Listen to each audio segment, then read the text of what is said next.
남고생 제자와 부적절한 관계를 맺었다는 의혹을 받고 있는 기간제 여교사가 등장을 했습니다. 요즘 이런 사건 왜 이리 많고 잦은지 걱정스럽습니다. 사건의 전말부터 함께 보시죠. 지난 5월이에요. 인천의 모 고등학교 고3 재학생 A군 부모가 시교육청에 상담을 의뢰하는데 내용은 이렇습니다. 지난해부터 우리 아들이 재학 중인 학교 기간제 교사 여선생님 B씨에게 과외를 맡겼는데 관계가 이상하다. 아니 근데 애초에 관계가 이상하다 전에 학교 선생님한테 과외 맡기는 게 되나요? 잠시 후 이것도 좀 한번 따져볼게요. 어쨌든 기간제 교사 여교사 B씨는 30대고 기혼이에요. 기혼이에요. 불법 과외 혐의 인정. 그렇죠. 불법 과외죠. 인정했어요. 그런데 부적절한 관계 의혹에 대해서는 부인을 하고 있습니다.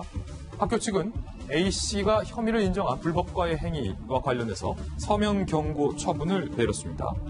A씨가 사직서를 제출했고 경찰은 부적절한 관계 의혹과 관련돼서 양측의 진술이 엇갈려서 불법 과외만 조사 중이다라고 밝혔는데 불법 과외뿐만이 아니라 지금 절도죄로 고소했다는 내용도 새롭게 나왔어요. A군 부모는 기간제 교사 B씨가 2월에서 5월 과외비로 600여만 원만 받고 정작 과외는 한 차례도 하지 않았다면서 넘겨주세요. 아들을 시켜 집안에 있던 의리와 폐물을 훔쳐갔다. A군 부모는 이 기간제 여기사 B씨를 상대로 사기 절도 교사 혐의로 고소까지 한 상황입니다. 곽태영 교수님. 네. 지금 밝혀낼 혐의들이 여러 개인데 일단 첫 번째, 이 기간제 여교사가 자신의 학교 학생에게 과외를 해줬다. 이거 불법이다. 네, 이거는 불법적인 행위입니다. 이건 인정했고 나머지 두 가지 의혹이에요. 여교사와 남 학생과 부적절한 어떤 연인 관계가 있었는지, 그리고 세 번째는 그 이후에 학생을 시켜서 폐물 등의 물건을 훔쳐서 가져오게 했느냐라는 의혹 제기 두 가지죠. 네, 일단 문제가 되는 우선은 사기인데요. 이제 그 아이의 부모님 입장에서 이제 본다면 2월에서 이제 5월까지면 4개월입니다. 4개월 기간 동안에 한 달에 이제 150만 원씩을 계산을 해서 이제 600만 원을 가해비로 이제 지급을 한 겁니다. 그런데 알고 봤더니 한 차례도 제대로 아이를 가르치지 않은 거다. 이 실제로 교과 내용에 대한 교육이 이루어지는 않았다. 그래서 돈은 받고 제대로 아이를 공부시키지 않았기 때문에 이거는 이제 사기다. 이렇게 이제 이야기한 거고요. 그리고 이제 또 알아봤더니 아이에게 이야기를 해가지고 집에 있는 폐물이라든지 아니면 의류, 뭐 값비싼 의류, 뭐 이런 것들이 이제 어디 있는지 그런 것들을 물어보고 그걸 갖다가 또 이제 훔쳐가는데 아이의 도움을 받아가지고 훔쳐갔다.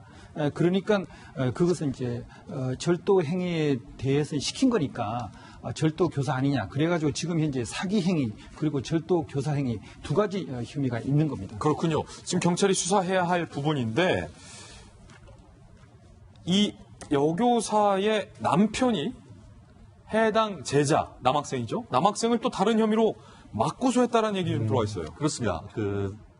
이 여교사가 결혼하신 분이었던 것 같습니다. 결혼하셨어요? 예. 네. 그런데 이제 결국 그 여교사에 대해서 이 개인적인 관계를 맺었던 이 남고생의 부모가 형사 고소를 하니까 그거에 대해서 이 남편 같은 경우에도 물론 부인이 그와 같은 의혹이 있는 것에 대해서 믿긴 하지만 법적인 대응을 하는 것으로 나온 것 같은데요. 다만 그와 같은 고소에 있는 내용이 무엇인지는 아직까지 그 내용에 대해서 공개되지는 않은 것 같습니다. 다만 아까 말씀하신 것처럼 현직 교사이시면서 맡고 있는 학생에 대해서 개인적인 과외하는 것은 교육관련법상 위법입니다. 아마 그것 때문에 아마 징계가 있었던 것 같고 결국 이 여성 같은 경우에는 스스로 그 사직서를 내니까 의원 면직을 했다라고 나오는 것 같습니다. 그런데 나아가서 아까 이 그 남고생의 부모가 사기죄와 절도 교사로 지금 고소를 했는데 네. 얼마 전에 이 사기 비슷한 사건을 제가 직접 했던 사건이 있었습니다. 그래요? 아이를 맡겨놓고 돈을 지급했는데 제대로 교육을 안 했다 했는데 대부분 그런 사건은 사실은 무혐의가 납니다. 왜냐하면은 일부라도 그 강의를 했다라고 하면은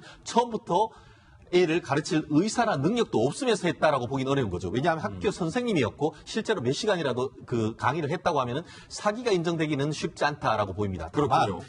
절도가 아닌 절도 교사인데 뭐냐면은 본인의 그 집에 있는 걸 보면 이거 괜찮은데 하니까 아이가 그렇게 시켰고 그 남고생이 집에 있는 것을 가지고 와서 이 여교사에게 줬다는 것인데 흥미로운 것은 법적으로 봤을 때에 이 남고생의 부모가 형사고소를 했다 하더라도 아이가 했는 것은 이른바 친족 상도를 해서 처벌이 안 됩니다. 다만 그 대신에 처벌이 안 되는 것은 죄가 안 되는 것이 아니고 죄가 된다 하더라도 개인적인 친분 관계 때문에 안 되는 것이지 예. 이 부분에 있어서 절도 교사 사실 자체가 인정된다고 하면은 그 절도 교사로는 이 여교사가 처벌될 수가 있기 때문에 실제로 이것에 대해서 훔쳐가지고 오라라는 교사를 했는지 여부 아마 1차 조사를 했다라고 하는데 추후에 어떤 그 추가적인 조사를 거쳐서 중요할 건데 중요한 것은 이 남고생의 진술이 어떤 것인지 내가 자의로 해서 부모 선생님한테 갖다 준 것인지 아니면은 이 여교사가 시켜서 그와 같은 갖다 줬다고 얘기를 할 것인지에 따라서 재판에 넘겨질지 여부가 가름되지 않을까 생각합니다. 예, 워낙 양측의 주장과 진술이 첨예하게 대립하고 있는 만큼 현 단계에서는 누구 말이 맞다라고 현재는 단정할 수는 없고 더욱더 두 양측의 어떤 진술과 고소 과정을 좀 지켜봐야 할 것 같습니다.